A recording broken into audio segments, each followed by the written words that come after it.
you know when it called love, when two become one, and I felt like a boom in your arms I call home.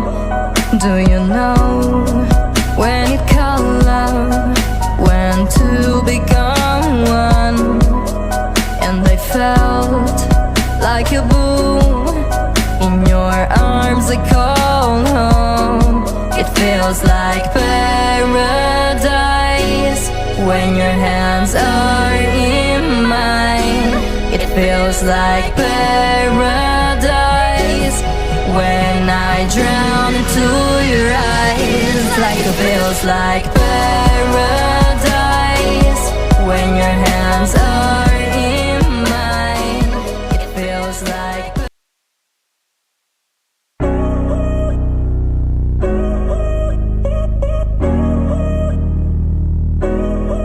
do you know when it called love, when two become one, and I felt like a boom in your arms I call home. Do you know when it called love, when two become one, and I felt like a boom in your arms I call home. It feels like paradise when your hands are in mine.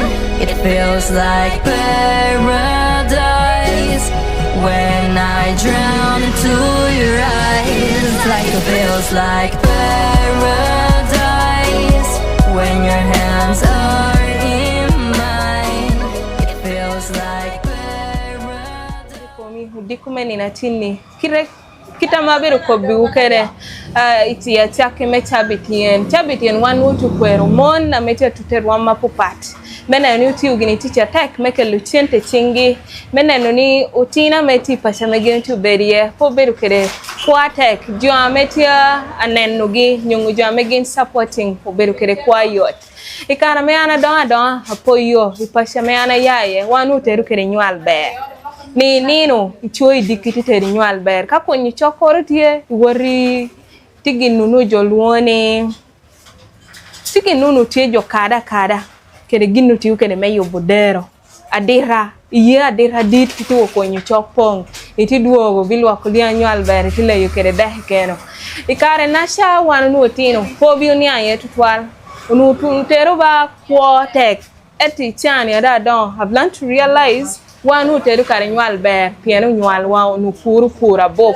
pura manya kemere tie pur chemma me cheka ber ikaru pore chao pore omi wan po beru cricket omi wan who tell you nywal ber ulpachu kene jonu teteru lianga tetena kanu ni kare mekech wanu uneno jameti anoda emma no da tuna neighbor et one po beru kere korkwano ipashi ameti turiwa tin hati Tinoq Farmers Hub. Tinoq Farmers Hub ti Luo Road kana menwo ye nyig pon tiemma popat ma pura yen me treating tiemma popat ma yin ti puru kana mo mi ye tam ingo amiri puri dwe mene wanchu neno kot puru duoga jo eropetu chemu ka poro jo everyone is trying to do something you buportia waranyim welo kortia waranyim welo yen kiro do jamino duch Oberu services ama unit waro nuongo Tinoq Farmers Hub. Omi achalo Unity TV. Achalo tu kwero chabita mon tu donye ameti abedi isande anungo International Women's Day. Wanu tute meke limon ametie apiema iwilobo ni keri teacher mejoke neno ba teacher cho. Amegino ma hitingi dang. By the way they have more customers. Beru nama beru keri Tinoq Farmers Hub kanen. I realize mon are very good people when it comes to customer care. Ongeogi ni gwa kuchunjwa ame welu yen bodge welu nyikori bodge. Yes, yora cello hanti kere welu na amoberu won Tinoq Farmers Hub nye tina enu beru toro. Iberu toro meni poge me running koro business a chal kitmanen. wan ung'eni to RITA moro nutino tia yellow miero tim attending to tin tia koka tin tia metodot. But we applaud Tina, one of those ladies who are outstanding in the economy world, those who are creating sustainability, not for herself alone. Tia me yujoke nena nunguti ni bei tutemere. Tina, ajoli Unity TV ni latini. Apoyo total RITA karachel kede jo ikin pingela du show amete anenwa Unity TV ini natini ni amoru langi kiti ko kede anabedo Tina amara luene ni Martina pour kautu no kan parne ni Martina ni dokene eta ni Martina kom dong en Tina meti live abedo managing director Tinoq Farmers Hub Limited. Tinoq Farmers Hub Limited obedo company achiel ametia tuteto 12 meneno ni menamba achiel oriemo kechi lao meme yo oriemo kechi lao noti jama polana kobo menamba rio obedo ni uneno ni chenne abop obedo ching otedero onyoi iching jo melao dang an chenne ni kako ni chenne pa bere chenne mengato miri yago kwala pa bere chenne mengato miri yate kwa ban mana bere chenne me wan dushu mon karachel kede cho karachel kede bulli no tuti chatek menano ni chenne ni obere chingjo ya yo mi wana tuti mujamini iyora pola popat menamba chel obedo neno ni okelliwu jami me puri wano ngeyoni ki kwangala me jami kai luoko ni yilao kai luoko ni lera inuoni ki kwangala ti oromo pingatek an mwaha yini winyo jokoni ki kwangala maholera ki kwangala nyo fake seeds jotia makolera so wana chalo Tinoq Farmers Hub uteneno ni pore kamiero chan yao ke lao kamiero ke yao ke lao miero mo jami pura meti genuine nyo jami pura meti original ameka puro balo chene mere tutumia piare owa beach nyo tutumia piare dek me wilo korri woro te tikere aduogi mere te beratie mena bario wano ponyo pur because me ya pur korri kana mi badike 777 ichawa ni RITA yini te wot kede kinchalo kacha nyoete dok kede pasho peda ingeo kita me mieri pit kede peda ingeo kita me mieri gok kede iya gikimere yin pe nuongo chenna bop nyodan kej pa ya pasho because no pay tiu kede korre ana mi nyo pay pero kita me mieri ni pit kede so achalo Tinoq Farmers Hub wano tiu focusing ikompunyu pur yini bedo kanda ke hamora no yini neno ka puro bino wan po bedo kane imitongo game worry at least okera pur ping ote punya pur ote penyo ni ingeo gini wot kede ni ingeo tik kede especially by yen polo purwa pot pengeo kita jo mirti karachel kede yen so wano ponyo purwa yara chel ngo atio kede kita miera puti kede because yen ni nyo kade yen kore ka yen tio kede yora raj aduogi merda bedo ngo araj jomi ducho ko ni tikede bere karachel kede rachere so wano ponyo pur otikede modola wa amolo ni come learn and buy bin nung ponyere akaite wilo kore so model wani ponyo pur mewe kado yini yai kan oloto yini doko ko nweti karachel kede ngecha bop ame mi nuo kacha bop ikom ginoke kana yini wile gorwa mena bade wano ngione e Uganda kan pola bullewa tikin pasho kana jo kwano rush walk langi kom daw cholo kwan ba kadi kono bediti percentage jogo me jo apoti te der ko yapo kwan bat oloto jo yelo cholo kwan bari no ngene pola bulli ka bon tik ame mirgen tem so achalo Tinoq Farmers Hub daw yele menen o contributing creating job opportunity pi bulli directly through Tinoq Farmers Hub pi jo amedum tiukan jo amo yabo branches karachel kede jo moga me wana supporting gekin pasho kusha especially bulli karachel kede mon so it's under model wano neno ni omio input financing pi bulliwa kaone ni bulu mortia kiti amonia iko maber wano mi jami yini te chato ka yini charro ite duogo kokom chenne wa onyo capital wa magoba chao yini nuo chani bedo megi so over a period of time inoni bulu tia woti nuongo gin tichatima because iti karachel ke stock iti ame iti chat iti nuongo magoba ni tia nya woti doko ngo capital li so eventually bula pol tia me tia nuongo ngo anuongo teach AI com input financing wa then gino kene cha wanna be living kamero riem chan ni chiote dero wan pemiere otero purwa ba obedo dumping ground onyo kanora me wano kwanyo ka korwa pien korre oti karachiel kede kwanyo korre te miya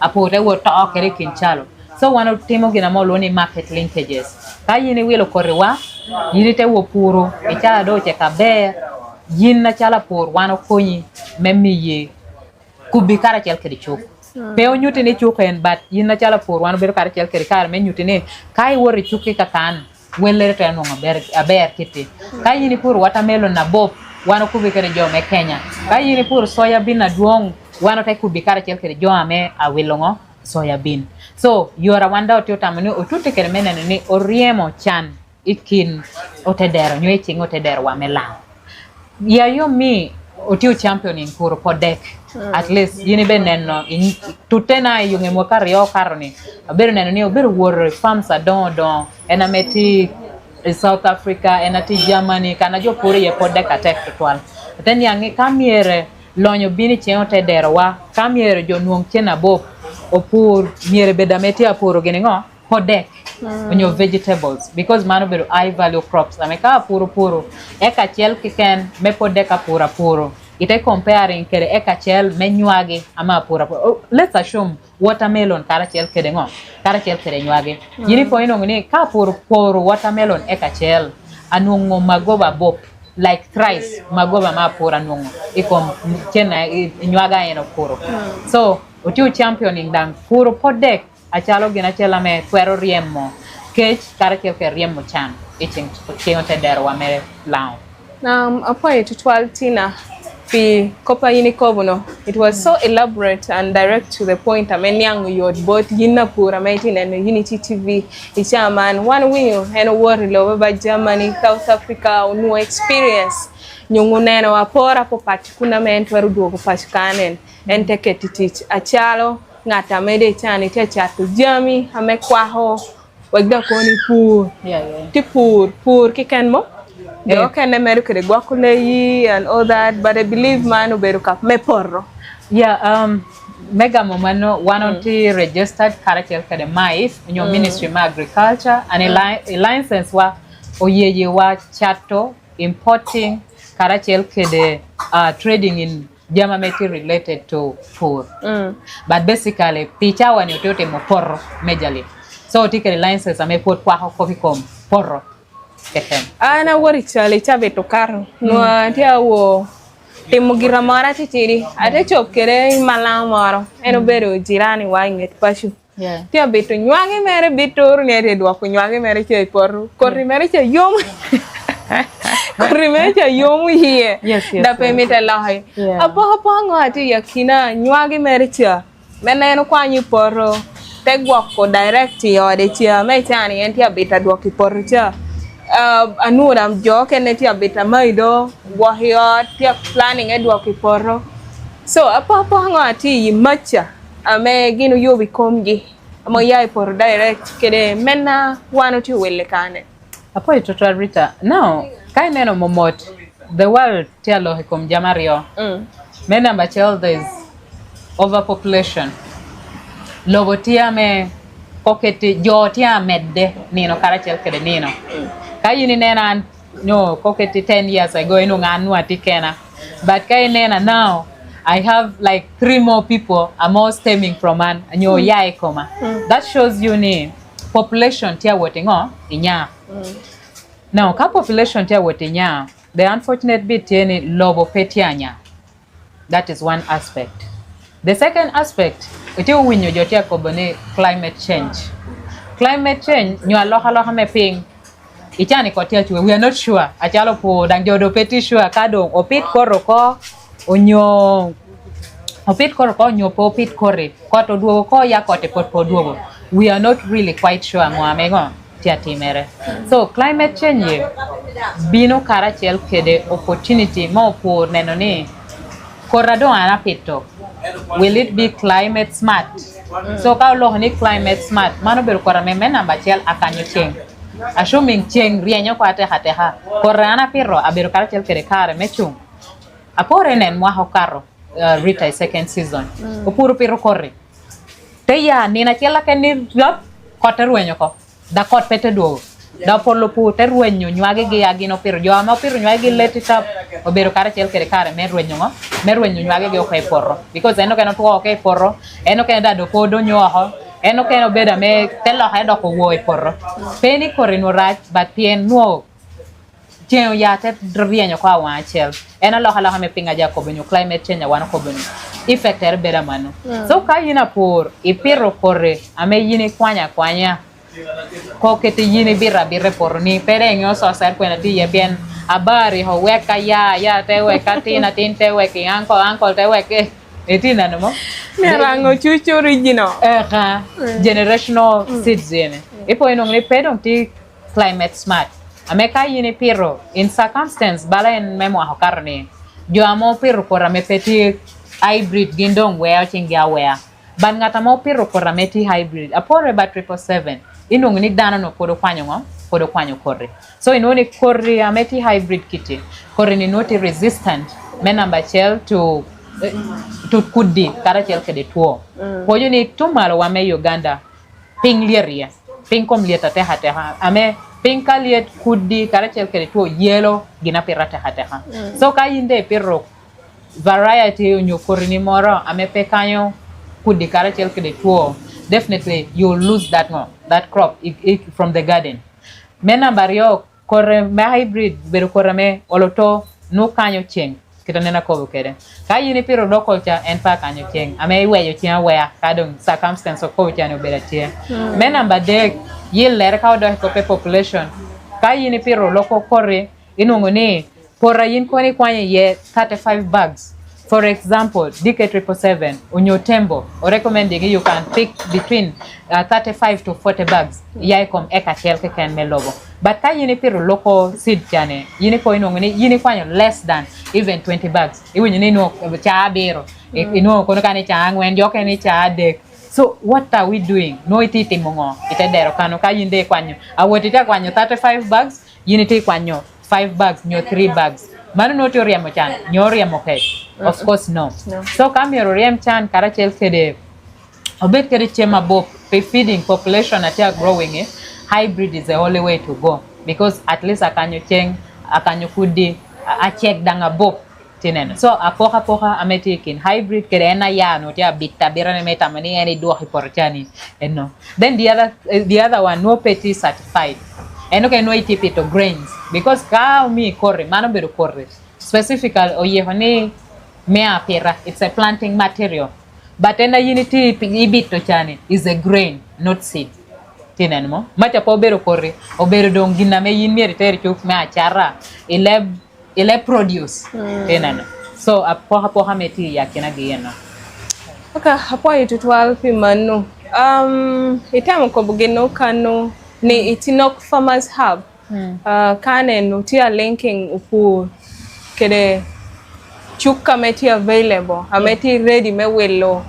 man harvest yai por choro man nanyo lawn woni catch iti mi woni chuk pitem mama ka dangote wille wella be several times one win pour better complaining one will nyik tiemi wella ta ka tuni chame wello jote bollo wello ka how are you trying to fight that meneno ni apuru no wel chenta me pore kede wella meno kerro kara metia wello nyik coordination now kind of momot it has been in a trend ikngoi ko we not yet teni and we always meet it for bino gene kanda en woge tia da woni me wa kor we wela tek badima chaka o chate well ping unfortunately country one is like a free economy we don't determine wela me danotia will located on grains tinano what we do we just try to search around what best price when you well na tia bear to at the moment ka puro nywage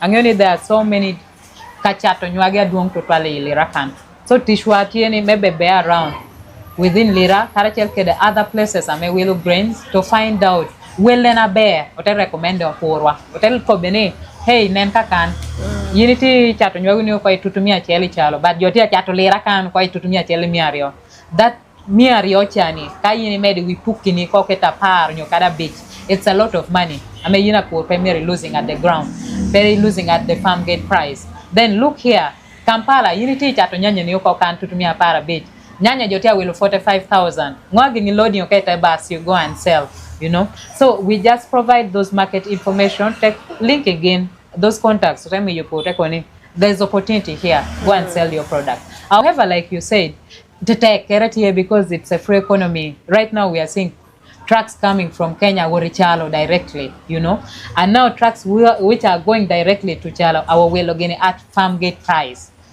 you know. So we are just providing opportunities. Karachel ke konyute gene apoye charo bore Kenya ni Chalo. Can we kelo do hibod jo wailira can you can sell it at a relatively better price, you know. So that is what we do. Kopa jo Kenya ni enpacha hunyi bore. Yina chala apura may take an experience. Ame wu warra hilo buchele.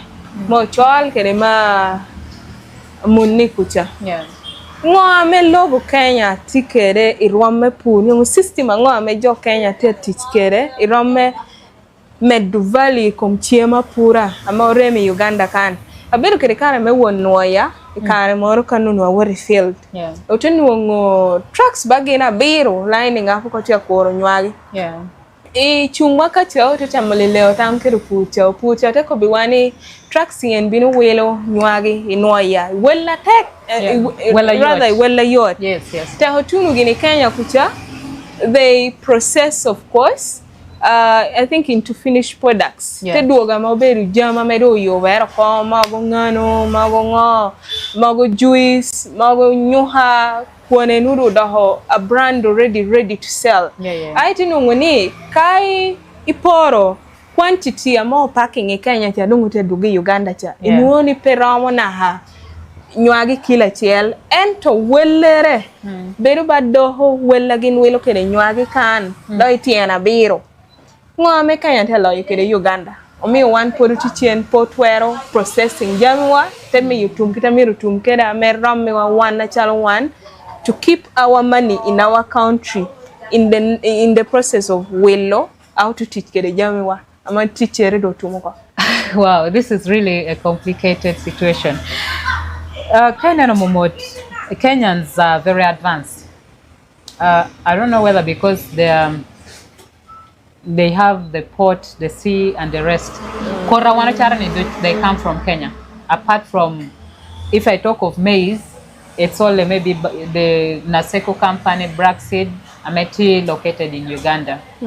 But most of the seeds, if I talk about Tembo, Duma, 777, 555, and the rest, we get them through Kenya. And these products are very cheap from Kenya. But out in Uganda, they tend to become very expensive. I don't know why, and I don't want to go there. When you talk of Willow Jamigame, Willow Mott, Willy Welping, it is very true. Piani Chani, they have gone deep to the village. And I'm even worried in a few years to come, any teacher we are trying to create for the youth might also not be there because they are cutting the chain. If they were going to the community, I would be happy. Yes, they are going to the community and they are buying at a higher price, but now they buy at a very cheaper price, cutting langi onyo Ugandans amenoti ati yuchene along the value chain, you know. Now, Moa Uganda fete more correctly, yes, we have failed to embrace coquetry, selling things as a finished product. We like selling things as raw products. Karina hanyuage, I can give you along the value chain nenyuage. There is production itself. There are people who produce nyuage and they sell it in the garden. No come down okay, we'll pour nani I have maize 1 acre, come and buy my maize. This is happening in Kiriandongo, it's happening elsewhere in those big farms. But Yilawakan, it is something which is not yet happening. Opurwa tika mengioni anachat apuru nyagena atechat amobedo grains. And the price of grains is very cheap. The other second thing that Kenya is doing, I am told, I crossed to Kenya, but I have never engaged a lot of people there. They have subsidized products. Subsidized Jami Mepur, for instance, fertilizers. Kayini will fertilizer inongoni weller to do hoping gamente or well fertilizer ping. I mean, any poor can afford, you know. Surprisingly, I'm told Kenya producing more maize than us. But do you know what they do? Kenyans, they don't sell their maize as grains. They sell their grains as fodders. Nyo chemaleyi. Oyeko ka dong kori nywago tu ucheka bere otechato ko achalo chemaleyi otetongo ko pinga do ke bielo ko ne otetongo ko te oyeko karachel kire chema do. And it is more expensive than the grains. Now, in Kenya, I'm also told ngwagin timo obedume omo chemwaikan, it's what they eat. So they produce their nyuagi for fodder, but nyuaga ginomekani they eat and also they process and they come back. So that tells you alone they have appreciated if you produce the fine product, you fetch more money than chatoko at an early stage. So if Ugandans, when you want to embracing chako made value to every product I may want to producing, be it nyuagi, be it soya, be it karina haranga ochole timo nyoya kore ngogi, and it's more expensive ka otiyo chato giko, you know. Usually, personally, ana mara welo mia bi. You see? Nujo ngwera tungulu wanyela hekanu te boli kere dang na nyiga tungula ja boli ye. Okwana. You get? Idipo nungi welo give at 500. So the more one language embracing or taking appreciating it, okay, there's opportunity here. Then I want to zero down to Pashokanene. Pashokan, I think we have failed to appreciate you can start small and grow big. Pengeni itwero chako pomyin kari regu girimara regechi, you advance to a small scale machine, then you to scale up to a bigger factory, you know. Otamokane, I will dream big, I want to start a factory, maybe Kowonga, and you will wake up one day and you start, which will never happen.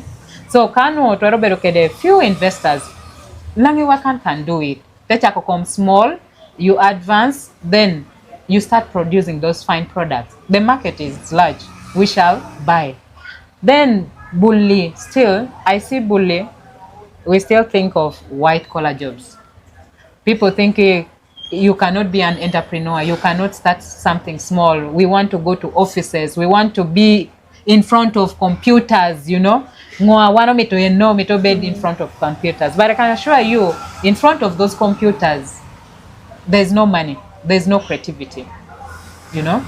When you come down, you start something small, you're producing, you master, you learn from it, then you upscale from it.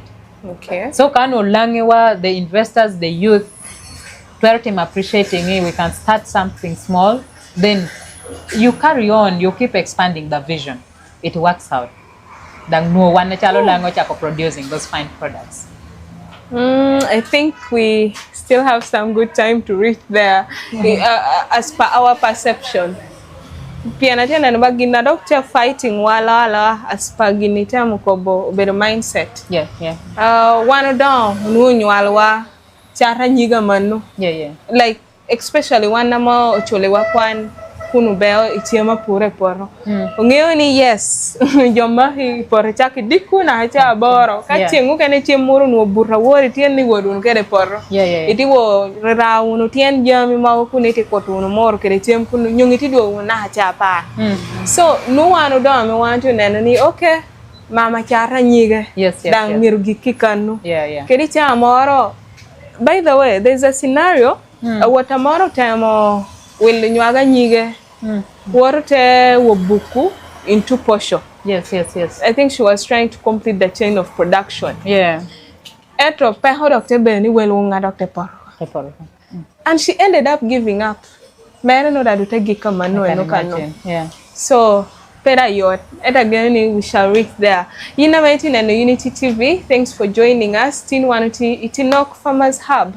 Kun wanole motina men dealing in farm products, especially chiema pura, ngwamieri tem, ngwamieri piri. Now Tina, ame tupenyini duwe me pitu nyukan nyuko repen ramko. Ati ame take guiding jo amete neno pur amete neno Unity TV. Yeah. What is the chain of farming ichako dweni apeto gini miragwa kiti dweni nuramo nyongo adoa dweni uramo kach around this period nujo ama wendo tie itwaro ko biko pur wa metenen waka iti guiding gi badweni eno cha hero ko joti ayo bere ngo amira pur yik ping walking o timingo meme yunu kacha bop Apoyo total Rita. Pura chalo biashara. Is what I always preach. Ngwana mara ko buko. So ngwana lo yene obedong yinna pur ameti pur biashara because kai pura dit oloto me achama berati pero gito puha chalo nyo puha rio maite ko ni weg man dong pig mana bero ma achama pashu. So come here pur biashara. Season cha harko. But season wana chalo pur kom cha hare chon dwe ma pare apo kwanyo kornia kwanya korome second season ni.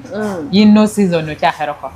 Pede hiya iwere bebere center area yotien kondo pode iti weo kade kwanyo nywago kai porro wano advising ni dwe mapari yo yina chala por mebe culture kede kar meretto atien nywago nyotien sunflower nyotien gina yini kwanyo kai por clearing por nyo kai dwe mapara yo dwe machiel yina chala por me wako por ni tia top tia weo iwe kidang okok gichani tia bebe agina lolo lobo kita mier gen lok kede meme yo bed ready pepe to korre.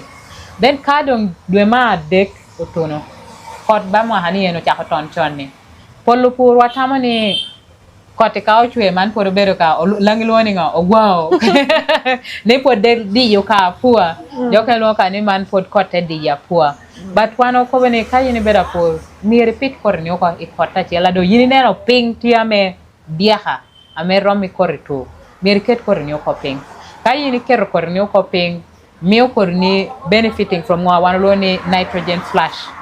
So kai ni piro korni ko ena me yebero ka cheke viga mecha kongo mecha kodon. So by now we don't expect a puror mebeda me por mero porto ye here. Potpola A potpo bor porro. Pori ko ne kot chwe teke kor chwe tum yinde te ya cha komo ya goti ni wodongo e wod boto porro. By now me beda me por ni dong at least the land is cleared. So kado pot pe piro korri chawane because weather forecast pot paneno medweni I need to check today me wa bet sure kita me pattern aberuker bara nene yipingo kene the latest update amenutia ko ni korra chwe ate haluka da berati ya tutu central gichani weather forecast apoda neno me northern kan pot paneno but ka bolo wa ya will also share. So kai ni piro kornio ko apore nywai we hallo mi apore kom nywagi RITA because nywago bedo korachela me jo piratek to twale yila kan for the last 3 or 4 years ane trend ne puru nywagi red tereti adoko attack inonga tama hokaro welo sakara chel mwa hanido tia welo mi akato na chel you know. Wow. So there is that growth pattern I'm quite impressive. So jote apito nywaga tek so kai ni piro nywagi ni uko mere weki nywagi ni 2 weeks chabira rioke ken ame do tia nyinyira ni yina chala pu nywagi do nywagi ni ko at 2 weeks te 3 weeks unfortunately oti kero puru ame tamane ko do he wori irot porro tenen do la nywagi ko ya nywago la do ko tinan so de tinan ngoti apiem kere ngo do yeti apiem nywagi ya nywagi yeti apiem kere do and yet ipur wano mi to weed free garden omi to porra me do moro ke ken ngo peye. So peda hikori do ramado ako. Kado yini neno ni do moro tioko. Amonge ni kai yini ye pornia ber at 2 weeks no do nyoko. Kai yini do pornioko ame yonywage ne opportunity me ya kara chel kede kero kara chel kede gufu te yu ye malo yor. Even by the time amejo ko ni second weeding aberatene kai yini do pornioko chon. Pede chamore maro do yo porni mario because no do ko odon ko atek. By the time I do can do nyati ke no porni ogumu ko ame o suppressing do can ame mirete mo ame mire do nyoko. So pireteki do nywagi nyoko at 2 weeks. Now the beauty is that Tinoq farmers have we have yen name iterti kara chel kede medoyo nywagi ni aporere. Okay, mano bedo mo chere baroti kara chel kede yata medo amedo nywage bala wicha magoguma oti kara chel kede metrazine gold tena na chawti kede maize cleaner ayini na chani mano dushu yena me yini twaro tikede medoyo anywagi ni and the beauty meti kara chel kede yeni tene mena bachele it's very cheap eka chel you will use all the koketi 50,000 but ka yini nuo jo ame mire wo do yinywaga doa yini po inong ni eka chel you have spent like 80,000 or 70,000 at least between 80 70 to 100,000 but ka yini ti yat you will save close to 30,000 from 1 acre. Then the other beauty is ka yini ti ukere yat inong ni is saving chower because dana chela kana yate wot kiro yat within only 3 hours no kiro eka chelo tiro daoko oduo daoko pasho but ka yine onye jawa hiporo those already 20 people in an acre tetero the whole day or a half a day and no portio doyo keken ka eka chel you're not sure ni adoyo gina chill eno kane no lum tiu kula by the time it na romo no lumo ya tere tiu chua tina no that's the risk. Then the other thing ipo ino ngani kwere dang tia wote chechera ikom nyuage ni out of nyuaga kono yini no tiene kokita shumi no ngono tiene tutumia cheli ne ka chel yini po ino ngani tiene dok tutumi piera bichoro dang tia me kwero keke temo okakara ko ye so ka yini tiu kere yate do oloto you will save chower. You will save nyuagini those losses already, and then you will also save the money because 50,000 again is 100,000. We're saving 10 more than 10. According to balo koi doni, you will utilize it. Maybe look for the next season or even tikere for post harvest handling. I mean, tikere maybe longo carpet ge. So manu at doyo. So you can use either way. Kai mi tikere chi pe hamara pe no dang tia bear, but kai mi tikare kere yen. There are technologies yen tia merang tia donyo nini peda yina pore binte ko kani ana tiu ke ken kai mago goma nyua tiu kai metrazine yeno ken tia donye chok bala mes cleaner gi amenu tiu danga tek basu niko ge ame tikere do yo ken tia tamex gi tikere do yo kai nyuagi ni chel and you will be good to go. So kai do nyuagi ni ko at 2 weeks at 5 weeks woti roto da poroni either inongo do ti ye onyo do pe ye alobo kiti do kere kai do ya chill inungo do mor pay but kape inungo do mor nyo ti ye then you again do the second weeding but apart pete on second weeding we also recommend no pore maybe yinungo yila ben pay work nwagi ni to womb it may concern nyo korni mor ke kana yini pito mane yitere te wo bolo kai porte kono ba anda bolo kai por yini neni kano yinde konya ba no do nwagi ni boosting nwagi ni otike technologies apola achala bala yena me pero kero kare kere nyogi memi you don dan doka come yot mena ba chela to pito kare kere da pito kere da planting fertilizers nyo fertilizers ameto tikere ite pito kare kere ngo nyogi ni teme yo don your yacht. Then there are others ame obero folia no obero fertilizer no kero kon beongo iporre so fertilizers tia chalo bala gatit compound it kere tikare kere agrifeed plus otikara kede super green rapid fast booster plus there are many ameka yini bini do hakan wan bero kara kede kare me guiding yin but ka yine bina pur te ko bukane ana mito yat me kero porro there are so many yat otikere fertilizer otikere yata me ne ko lumo ko dushu otikara kede yata me do kanywaga da so you need to also come to a recognized doha ajalba Tinoq farmers have me the right guidance tineno otike scenarios ame dana worry do hata wo penyo ne mi ayata ta mi ye yata me wan lum dusho te wo wango nyage 20 acres or 10 acres because for no the right guidance you know so try as much as possible kai beda pura meti pure biashara don't take chances don't take risk pay what can happen well your year aka otemi yiki kwangala mejami at the end of it all yinde bango koho ete no ta receipt so utia ma ochone goods one sold is not returnable, you know. Omido ko you've wasted your time and resources. Eta dogi merke berongo beda pe. So bini will yat ite boosting karatel kere gina yini pero. Medo kero. Paul wai ilang kano kone fertilizer neholobo fertilizer balo kono kaningo. But fertilizer amitangi one camera teko beni fertilizer is a plant booster. Fertilizer roma karatel kede yi one po chamo gwalo mama mano dano pe chamo gwalo but bueno chamo ngo gwalo beto wano chamo ngo bueno no wano chamo gwalo no chamo gwalo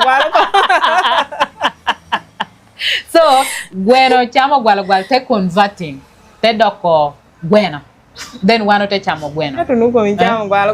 No te chamo gwalo. So it's just like that. So ka wano mio lobo fertilizer, nyo mio ginapira fertilizer and converting to doko chamere in a form amena yen yang, then tello hare doko grains, but no pay wano chamo. Peno chamo fertilizer, nyo lobo chani no po chamo fertilizer. There are foliar fertilizers, nyo fertilizers are pig yame yini kero karakel kedi jami. My kai kiri kom a pig like a pore ente converting doko chemerecha temi ye kero medon o yoriot. So kano purwa jo ametia tamoni miru pura chalo biachara o embracing ti karakel kedi fertilizer ni amedo kero medjame ame miru wananuong. Nena ko wene idike ino wa ko wene ino nguchapi de habitun karakel kedi piarangwen ya from 1 acre. But pa bedo to wumiti me concern welo koro kai botina wora bolo kai porna aduga bia bedo ko dog e godon ka chim Rita nena kong porna no kong tia ber yindo poriti lera kan pordo tio yam nyo noya nyo kanoro donga bochane tego yo chim dana wote chung do no nene laglum de porni tia ber rotina nyangi tia tima ber wapi yi porkusha kudumo nyangi do yi porkusha do tio ma honywagi a pordong ti karema rema yi porkusha doka neba bino modo muera nusha porko eto yin because ngator chung kai kano ko bikane porti atima ber tia green because jodush peti ke passion ne pour ior ba ngata pe mir wor por te chungi dog yo tenen and that is it to me feedback yide ber comfortable da do ti kwano do lonyo ne atike 35 bags mahaniat apuru nywaga raja atike 40 bags tinen no Ka fera yo hawele lori. ati aneno amaro wilo to hamor wan Dua bini tia nungana dati woti lora wele tema jekin. Chalo. yeah it is so let's embrace technology, let's embrace pour komkado pour mir beda me we are there on the ground for bedi telephone farming tinanumam yeah then kado yin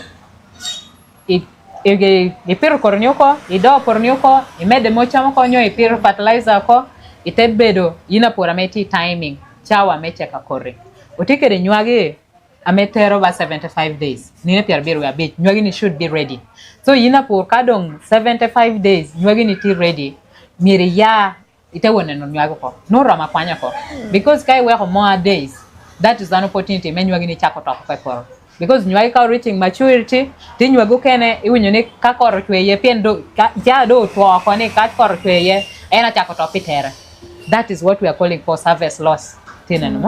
So kayin pe kwanya nywagi ni ko cha kikome ena abaloko eya ko mkota ma tu adwan ye teto ko mena bario kai pur nywagi me second season ipo ino ngoni can even me first season kod bera duong e first season koro chwe kiti kwanya nywagi da ngiporo kiti moyi nywagi ke da do ke bero ape so mere pe nywagi chawe ko me we by the time akora cha ko chweni no e kwanya nywagi ni ko otwo da ko didn't ready for market didn't store no so that you don't go through the hassle with a lot of tapling moyo a lot of ingeo kwanyo nywage do kaping tia diaha koropong poroko it's really hard so me repeat chon te kwanyo dang chon nywago kene titero ba 3 months so me dai timing is it 3 months apiro nywage na wene apur me go record apiro nywage na wene kada apiro nywage na ko in the deck tinene mira kwanyo nywage na ko after 3 weeks otwa ko ka otwa ko kwanyo ke porro then itogwa ko gina molo ni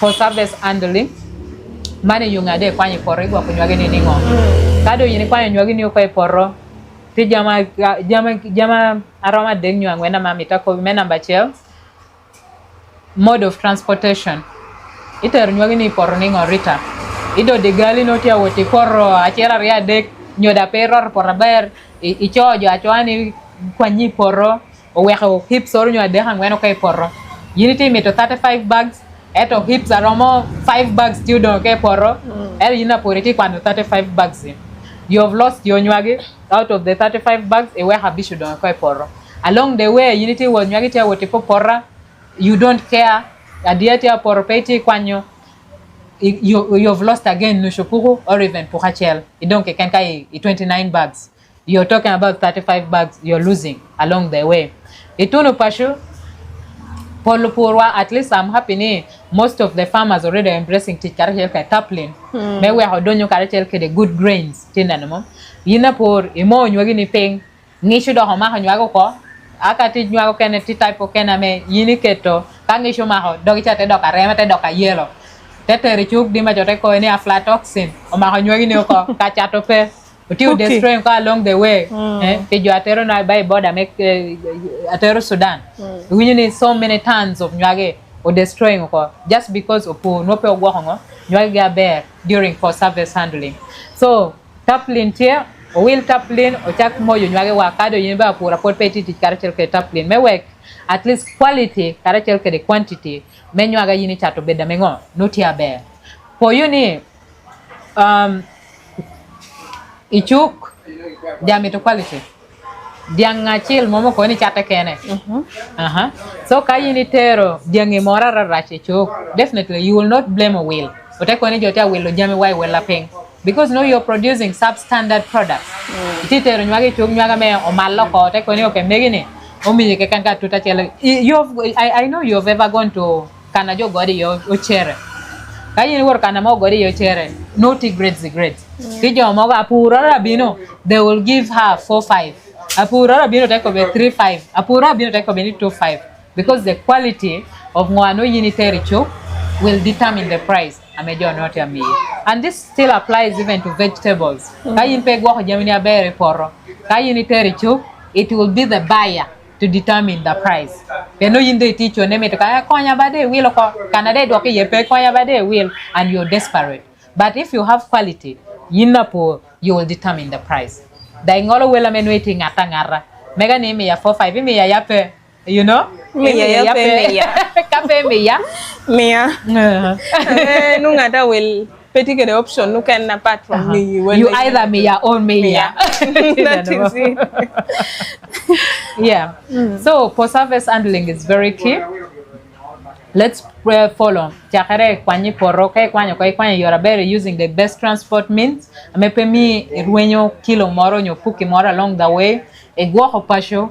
Icha do unity kere dio kalcha egwo hakot pobdo bu yae we hakotia tor nywagi parkani nywagi giratuo ko etatuoni atuoni ngo so work for me dok kado tunu ko pash mano ko ne na do tunu ko pashoni dok balle nyoite risto e were onyo kuno yodo ko modo eno kano ko ko ruodo kai ko moro tinano e kara ponyo pura ponya abia puro nywagi na mara tetira te wanye stop endo monty busy doing much around transforming the lives of the community the dog pa no nyago okoko modo Beauty rodia bio modo no shanyago because that is a living example from my end then I know and that was already a big loss because I'm losing half of the nywagi adado ti here then I know so yinapo merbeda me you're checking your store nywagi na de kere store kapotia metia committing or cockpetia yellow ya cocktia yellow because cow yellow call that's already lost reducing quality reducing quantity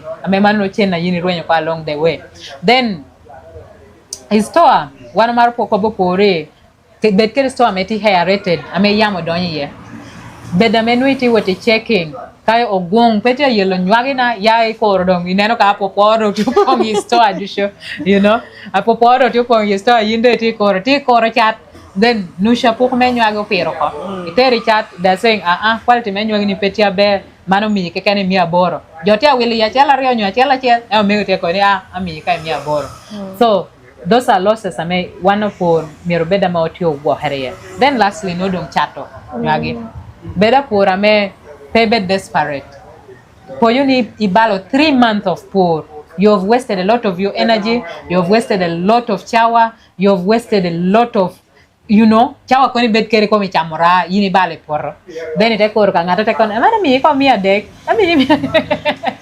ami mi aboro kila chel and yet somewhere else jotia chato nywagi wela be kade chai donyo kai product beda nyom peng kari bero dahonye beri choy bero bulu nyon peng we mo chuka be sometimes you're dealing with the market ignorance ngatara wot kai chalo te ko nywagi ko miton jodon tia wil kamia bero Kuni town jotia wilo nywagi tuta chele ginoro and for you you're comfortable pia ngato ko bine nywagi town jotia wilo ngo mia bero then you sell your things cheaply obed ngato at least try to confirm Tinoq nywagi town kanu jotia kariti kana bor Tinoq jotia wilo nywagi dilera kanu ka chena de tina kai konya kai penya wel ginni so that we try to penye kong wela ber kado yin pe twero bino atike da yawa en pe pero nywage ba pero nywage mer kado chere but she will never sell it in the village no she will moyo to hate will loading nywage me loading ngomere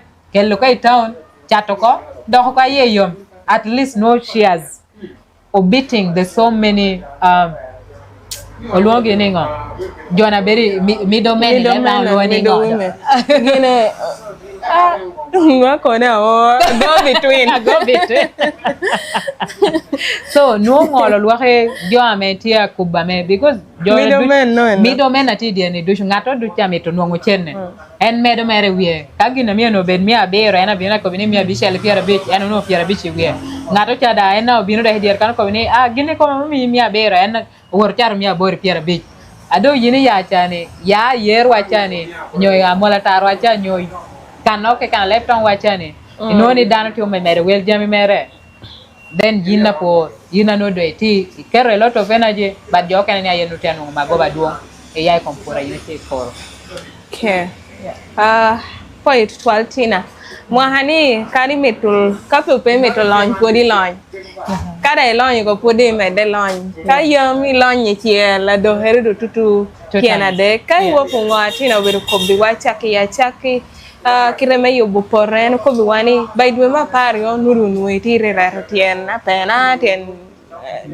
nwagi gi jami du chamonu e percha no de ti woti clearing poro tu ponywa ke to per kere weed after 2 weeks yunge chabi rario mirina ni tidong iti doyo nwagi ni pe kori do karo nwagi nwagu karo do kanu eno medu kere fertilizers tuni monitoring neno ni jama tita ko gini by the woka neno imi ngatoro yat luangi luangi yelo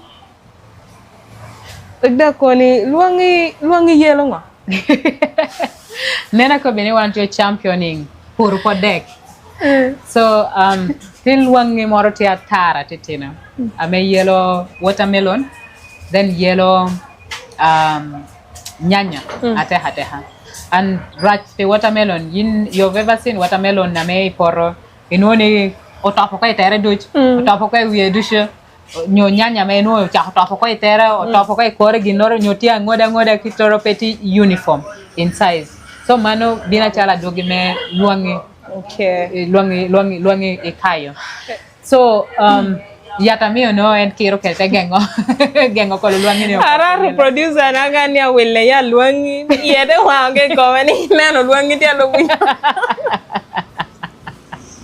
ino wona ko mandong ageno ni yini ni ago ni ana neni tamiti amedo puru watermelon amanda ageno ni akonyi ko back to ginukelo wakan iloki hini ko biwani wuwore lovo chalo Germany South Africa medilo uchele memedo nyungu mejingu guri kede experience nyungu ngechi kope puru podek ilang kan podek beru gina me wano nene wanga ping tutwal na hani tero ni joke ne balo ni en merka kana chuchol de wori choka na chuchol ya be kaidu peti migin noro ichwila ngo ati puru podek kame ilobu chele jote atichkere ama mio chiente date nuere ya bob bakita jo nuye chiente kom nywagi gini ken wan kan gum teoni boyo chak mi ario mi bi beru puru po tiempo beru gina wan to ter serious atwal ichwila ngo yine nuwe kunu ame iduoge tema applying nyongi ponyi jo ame tipashkani la akoje to RITA kapenye ko pe podek gudu chunya tek to twal because kiteko kede it's very true ne Paul why pashokani ne podo ne podek wanga ping but one testimony in 2024 and I worked in Germany and I was attached to a vegetable farm for 3 months. I may come kati ponyo podek neno atia kwano podek kwano boyo mala kwang can you imagine te kudwera dek mala kwang tunatia kwano podek atia neno kirango ame podek transforming kede community or even a business and the farm no ana worry was organic farm and one thing amenwa mita amita mi nge Rita karachiel kede jo atane nwa podek inushoeka keken million at beach ginoro. Someone is getting million at beach ginoro from just Nushu Eka. That is one thing that anenik wa. Podek carrot nyiga chel. Ame wane kano neno bala gina konyere pe. Bare ko ino carrot nyiga chel otia chato tutumia rio, tutumia dek. Aeme manodo pardon ye because wano bala da bala kan bagina da dom. Onero bala which aja hapone bala which. But spinach, okwana, nyige, like porre, I don't know. I don't know what chat in so many euros. And euro chane, koke take a euro chel to tangwen. But now, spinach, nyige petuna dek, otia chati euros a dek. That is to me a parario. Nyige chel. And jo ametike the pot deck, onero giba gold. Oneno gi bala jolonya lawalo. In fact, lobo ken opur generally, but opur podek specifically are the richest in other countries. Like Germany, kanano ati here. Opur are the richest people. Aworo kucha Rita, I can tell you, porra wan kan ino pali dongara rache na down tia moyo me worry poro. Aka oto hawa wana go me worry. Weddings. Kusha to ha na jote tikere opur du tikere to ha dano yate tuot kero to ha mete packing e worry for no yo to ha tika pongi chorro keken and it is okay. It is okay. I saw it also in Kenya. In Kenya dano yate packing nyanya mera don produce no tio packing to ha mer mora chil te keto kano te chato. But one can the rich people obedo jama worry office or to ha preserving for offices for ngogi and who tend to look shy and shy away from poor and poor podek generally. So poor podek, there's a lot of money in it. Kadi Uganda wakan, you try. Boy you come aboa mwa tani Rita, kayi ni pit boy off season. Chena dia yini nongi wikulu mori kanora pay yikulu ba mega but ilakula titidini. Chena di ame apo nweye. A lot of money. Poor ka watermelon. In an acre, you will hear testimony ni ano 20 million. I got 10 million. Barapur nywage mena manwangot 3 million, 4 million from 1 acre. You will never see that happening. Pur ka tungulu in 1 acre. Inunga pur tia kowene ano close to 7 or 8. Nywage mena me yinungo 7 to 8 million from 1 acre. Ipur wa me ichawani. So inoni ilobo ajo kene they have embraced and the mode of farming ilobo by German on the farm anu anati ye inoni it was a community kind of a community farm. Ame people do contract farming. By the time I don't know what our poro podeka ekachel nuda ngeo kone I have a will Gemina pa customers napa OPRO. This year I'm targeting 120 people. You sign contract with them. So, Iwari Doha, and Doha specifically, I also attended it as a shop attendant. It was general experience, Okay. Iwari no podek do shitio chano kano dano tabino kate kwanyo. Piengeoni in a month I'm entitled to podek, kila spinach, kila chel, nakati nusho kilo, I chak liter chel. In a week, someone binote shopping for a week. They will walk with fridge or walk with pasture in their ways. I'm again them. So in one a day tipore, the market. But Borwakan, no one bothers. Even Benge, I don't want to worry pore who is going to be the buyer of my product. But I'm happy. People will always buy. The population is huge. And apart from being huge, people are eating day and night. Apart the local market within the community, there is this market. You can tell in auctions here. In daily markets are there. In how do they call it? Chuke Sunday market. There are those open market day. There are open market days everywhere. America, Germany, definitely it will be bought. chopi jo ke na dong tino achegi karachel ke the town. There are so many hotels around. Tia purame as ever approach a hotel when I want to supply you cabbage on a daily basis. I want to do constant production, then I supply hotel ikeda tungulo on a weekly basis or on even a monthly basis. Give me the contract, I do more production for you.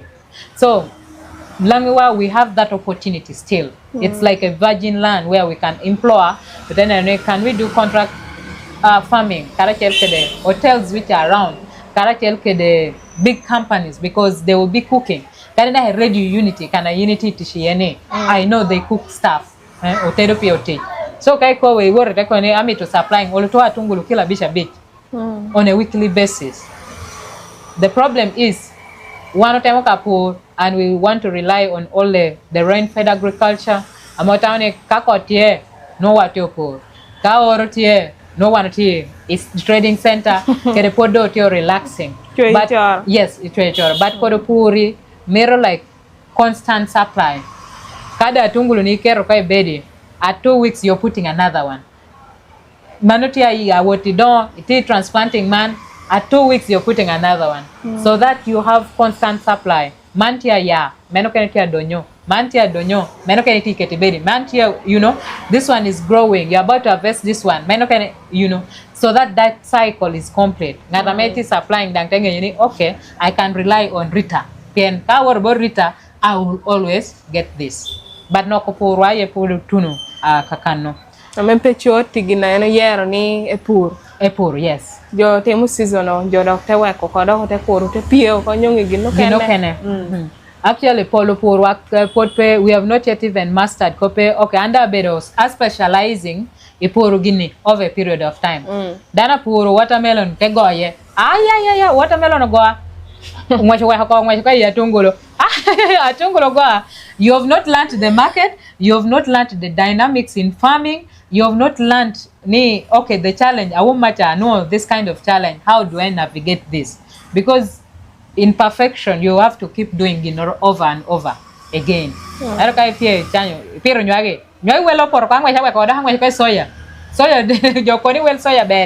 soya. You know, you're just jumping around. And manokone a jack of all trade and a master of none. Kenongo ginora bera yini trenongi kompo tabero. Very specialized in ginacher. Tabera pe. But kano tonongo opor podek apol. Rita, there's market for podek. Do you know ichukwa ni ene? Where do we get tomatoes from? Have you ever asked yourself? Kwena nyanya tia pele bale. Atungu tia pele kwena bale. Podek katete no ne kono kanis koma wiki kono mai winyo tia pelichalo mo kage mo bor outside now. So that tells you there is opportunity, there is market for vegetables. So if someone can take a step ahead, you'll be into money. But consistency, do it consistently. Because kai donye podek there are challenges. I won't match last year I were South Africa, in one of the big companies, Farmer Field Day, Manofo Stakayas. We are their agent here in Lira, in Northern Uganda. Actually, we are distributing their products all over Northern Uganda. I don't know cabbage in one of the demo plots. Cabbage here me could go me wewe.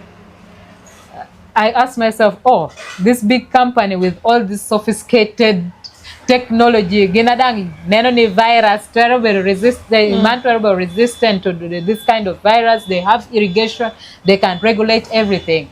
And I saw that in one of my videos, a TikTok, someone will meet it. I'm like, how this company can leave this for us to see. It shows us, there are ups and downs.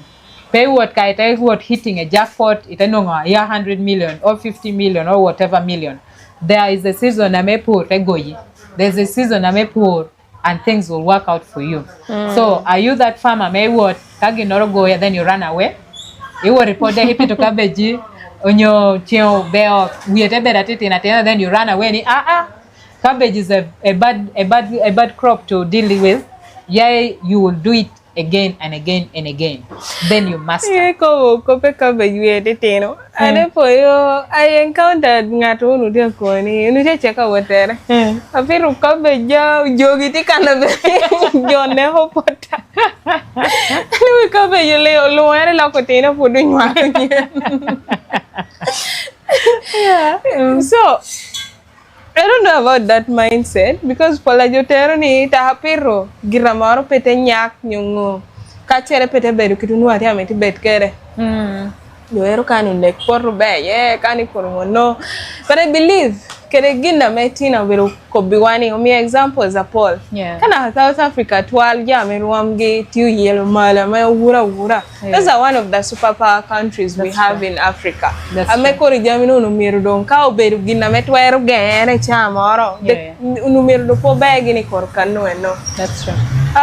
Yini iloho elaborately about nyigtiem da hate beru neno and watermelon yen. Fijaweti anena beru kikiu pinkan. It's because tina unutelo hikom podek. Yeah. And watermelon da beru podek. Pola joke ne tamoni pijama mo beru podek rina penyo no beru podek.